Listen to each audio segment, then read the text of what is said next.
Om Shri Nathaya Namaha. Chapter 20. Das Kanu's problem solved by Kaka's maidservant. In this chapter, Hematpan describes how Das Kanu's problem was solved by Kaka Sahib Dikshit's maidservant. Preliminary. Sai was originally formless. He assumed a form for the sake of bhaktas. With the help of the actress Maya, he played the part of the actor in the big drama of the universe. Let us remember and visualize Shri Sai. Let us go Shirdis and see carefully the programs after the noon Aarti. After the Aarti ceremony was over, Sai used to come out of the masjid and standing on its edge distribute udi to the devotees with very kind and loving looks. The bhaktas also got up with equal fervor, clasped his feet, and standing and staring at him, enjoyed the shower of udi. Baba passed handfuls of udi into the palms of the devotees and marked their foreheads with udi with his fingers. The love he bore for them in his heart was boundless. Then he addressed the bhaktas as follows: O Bhav, go to take your lunch. You Anna, go to your lodgings. You Bapu, enjoy your dishes. In this way he accosted each and every devotee and sent them home. Even now you can enjoy these sights if you bring into a play your imagination. You can visualize and enjoy them. Now bringing Sai before our mental vision, let us meditate on him from his feet upwards to his face, and prostrating before him humbly, lovingly and respectfully, revert to the story of this chapter. Ishavasya Upanishad. Das Kanu once started to write the Marathi commentary on the Ishavasya Upanishad. Let us first give a brief idea of this Upanishad before proceeding further. It is called Mantropanishad as it is embodied in the mantras of the Vedic Samhita. It constitutes the last or the 40th chapter of the Vajasaneyi Samhita Yajurveda, and it is therefore called Vajasaneyi Samhitopanishad. Being embodied in the Vedic Samhita, this is regarded as superior to all other Upanishads which occur in the Brahmanas and Aranyakas.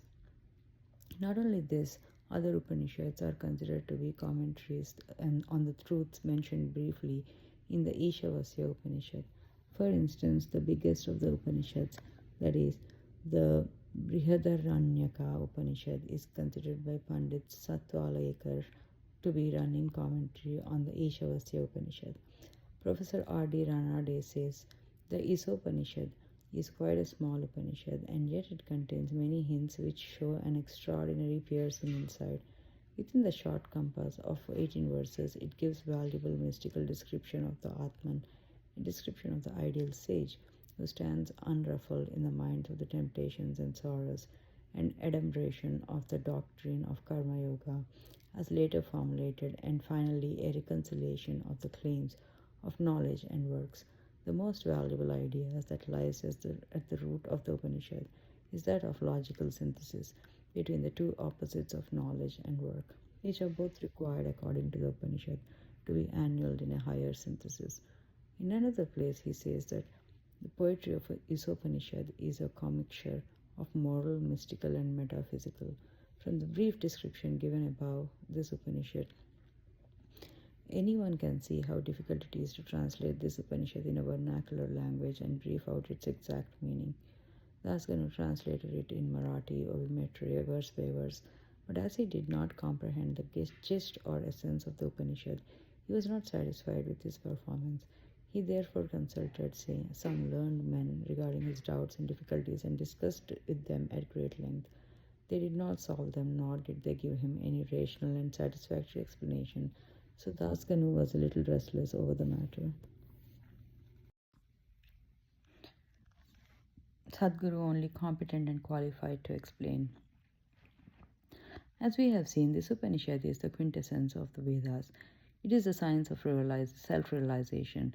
It is a scythe or weapon which can rend asunder the bondage of life and death and make us free. Therefore, he thought that he who was himself attained self-realization can only give him the true or correct interpretation of the Upanishad. When nobody could satisfy Das Kanu, he resolved to consult Sai Baba about this. When he got an opportunity to go to the Shirdi, he saw Sai Baba, prostrated himself before him, and mentioned his difficulties about the Ishavasya Upanishad. and requested him to give the correct solution.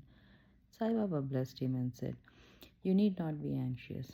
There is no difficulty about the matter.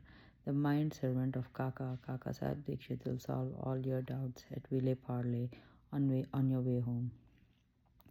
The people who were present then and heard this thought that Baba was joking and said, "How could an illiterate maid servant solve the difficulties of this nature?" But Das Kanu thought otherwise. He was sure that whatever Baba spoke must come true. Baba's word was the decree of the Brahma, the Almighty. Kaka's maidservant. On fully believing in Baba's words, he left Shirdi and came to Vaili Parle, a suburb of Bombay, and stayed with Kaka Sahib Dikshit.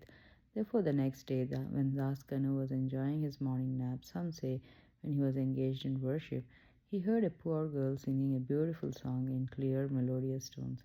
The subject matter of the song was a crimson-colored sari. How nice it was, how fine was its embroidery, how beautiful were its ends and borders, etc. He liked the song so much that he came out and saw that it was being sung by a young girl, the sister of Namya, who was a servant of Kaka Sahib. The girl was cleaning vessels and had only a torn rag on her person. On seeing her impoverished condition and her jovial temperament, Das Kanu felt pity for her, and when Rao Bahadur M.V. Pradhan next day gave him a pair of dhotars, he requested him to give a sari to the poor little girl also. Rao Bahadur bought a good chirdi, a small sari, and presented it to her. Like a starving person getting luckily good dishes to eat, her joy knew no bounds.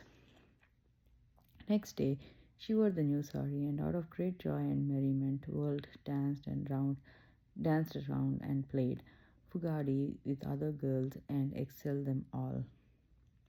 The day following, she kept the new sari in her box at home and came with the old and torn rags, but she looked as merry as she did the previous day. On seeing this, Das Kanu's pity was transferred into admiration.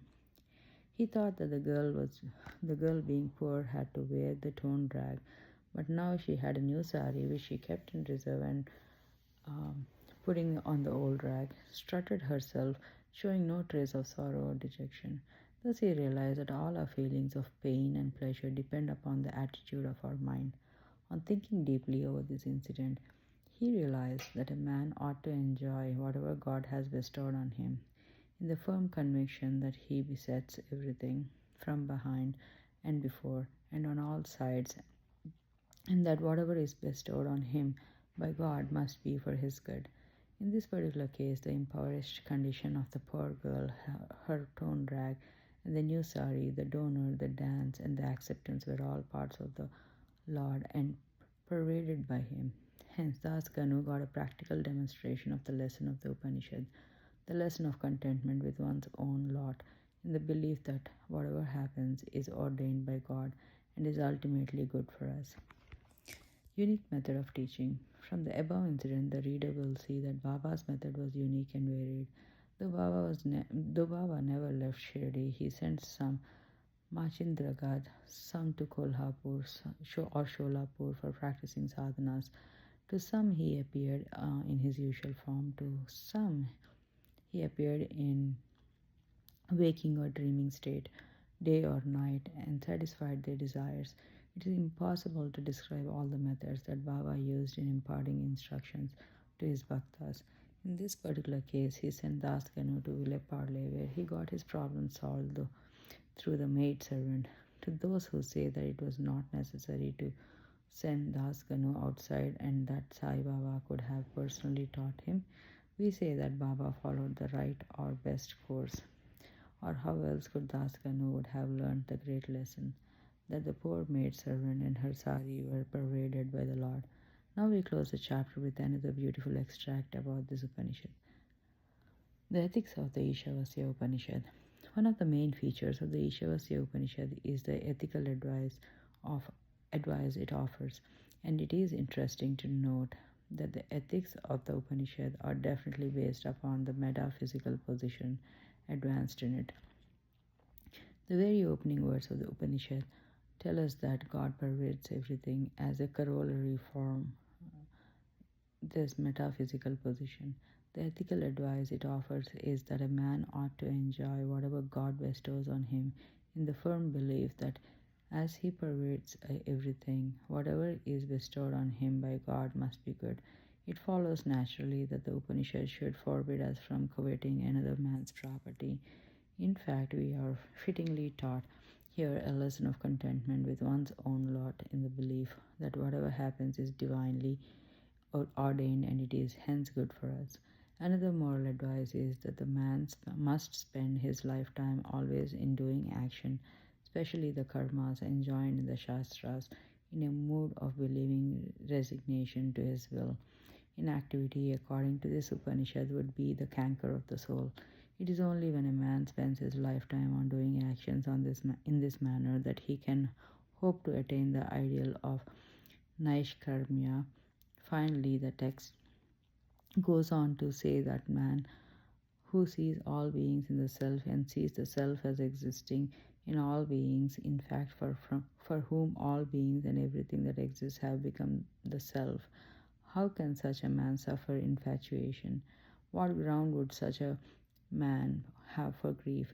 Loathfulness, infatuation, and grief verily proceed from our not being able to see that Atman in all the things. But a man who realizes the oneness of all things, for whom everything has become the self, must ipso facto cease to be affected by the common foibles of humanity. Woe to Shri Sai, peace be to all. Om Shri Sai Ram.